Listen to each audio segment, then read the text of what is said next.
Borobudur menyimpan rahasia yang tak diajarkan sejarah. Tak ada nirvana, yang ada hanya swarga. Leluhur Nusantara bukan penyalin, mereka pencipta. Adwaya adalah kesadaran tentang yang tunggal. Dan mungkin dunia pernah belajar dari tanah ini.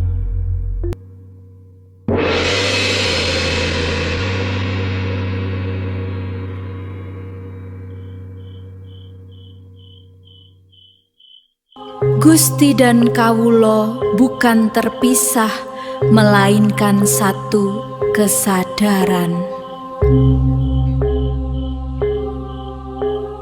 Tanhano Darmo Mangro, kebenaran sejati tak pernah mendua.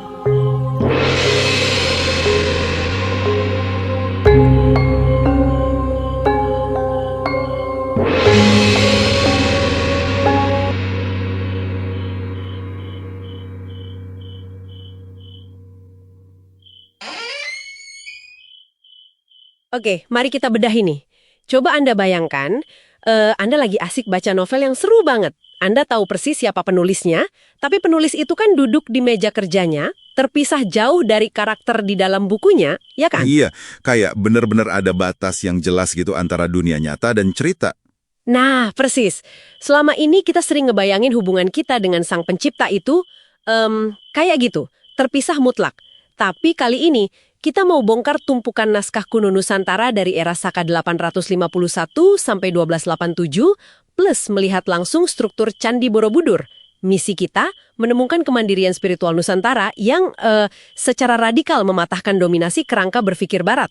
Dan yang paling menarik di sini adalah, ternyata sejak lebih dari 1000 tahun lalu, leluhur Nusantara itu udah punya sistem spiritual kosmik yang sangat canggih. Namanya Adwaya, artinya tidak dua. Tidak dua? Maksudnya, nggak mendua gitu? Iya, jadi ini semacam bentuk monoteisme kosmik. Advaya ini menjembatani sistem teistik Abrahamik yang fokusnya ke personal, sama sistem non-teistik dharmik, sangat elegan penyatuannya. Bentar, tidak dua itu maksud praktisnya gimana sih? Kalau kita balik ke analogi novel tadi, berarti si penulis dan karakternya... Menyatu, betul banget. Untuk paham Advaya, kita memang harus merombak total cara kita melihat batasan antara pencipta dan ciptaan. Oh wow, menyatu ya. Bukannya itu agak susah dibayangin gimana orang Nusantara zaman dulu melihat hal ini? Nah, di dalam naskah Sang Hyang Kamahayani kan, ada satu metafora yang menurut saya indah banget. Namanya Mastinambaga. Mastinambaga? Itu emas dan tembaga maksudnya? Tepat.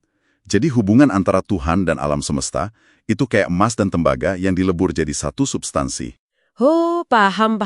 Berarti begitu mereka dipanaskan dan bercampur, kita udah nggak bisa lagi dong misahin mana yang murni emas dan mana yang murni tembaga? 100 buat Anda. Hakikat zatnya udah nggak bisa dipisahkan lagi. Tuhan dan alam semesta itu menyatu. Itulah yang mewujudkan konsep Manunggaling Kawulo Gusti. Nah, disinilah pembahasannya jadi super menarik. Karena penyatuan substansi ini tuh nggak cuma ditulis di atas lontar, tapi dipahat abadi di arsitektur Candi Borobudur. Betul sekali. Tapi, tunggu dulu. Saya mau sedikit kasih dorongan balik nih. Bukannya dari dulu buku sejarah selalu ngajarin kalau Borobudur itu pakai terminologi kosmologi India, kayak zaman kolonial dulu kita diajarin gitu kan? Disitulah hegemoni kolonialnya bermain. Kalau kita buang kacamata itu, Borobudur sebenarnya punya konsep lokal yang namanya Buana Sakapala. Buana Sakapala, apa tuh bedanya? Jadi coba Anda perhatikan tingkat paling dasar Borobudur yang disebut Bawanatria. Di sana ada kata swarga atau surga. Surga. Biasanya kan kita mikir surga itu tempat nun jauh di sana yang baru bisa dimasukin setelah meninggal kan? Nah, menurut konsep lokal ini, surga itu dipahami sebagai kondisi empiris akibat perbuatan baik Anda di dunia saat ini juga. Bukan cuma sekedar destinasi setelah mati. Wait, serius? Jadi surga tuh kondisi saat ini? Iya, dan lebih gilanya lagi, kalau Anda naik terus sampai ke puncaknya, ke tingkat Bawana Langgeng, coba tebak ada teks apa di sana? Nggak ada teks sama sekali kan? Setahu saya polos gitu. Benar, polos. Dan ketiadaan teks itu bukan karena mereka kehabisan batu atau belum kelar bangunnya. itu adalah simbol. Simbol bahwa Simbol bahwa realitas tertinggi Advaya tadi itu sudah melampaui bahasa manusia. Gak bisa lagi dijelaskan pakai kata-kata. jadi apa makna semua ini? Kalau surga ternyata bisa dicapai di dunia, gimana filosofi ini mendefinisikan ulang makna kehidupan sosial kita? Apalagi buat Anda yang hidup di era modern yang penuh tekanan ini. Kalau kita tarik ke gambaran besarnya, ini melahirkan konsep yang disebut Jivan Mukti, pembebasan saat masih hidup. Orangnya disebut Pandita Putus. Wah, berarti keselamatan itu bukan cuma duduk diam nunggu ajal ya? Sama sekali bukan.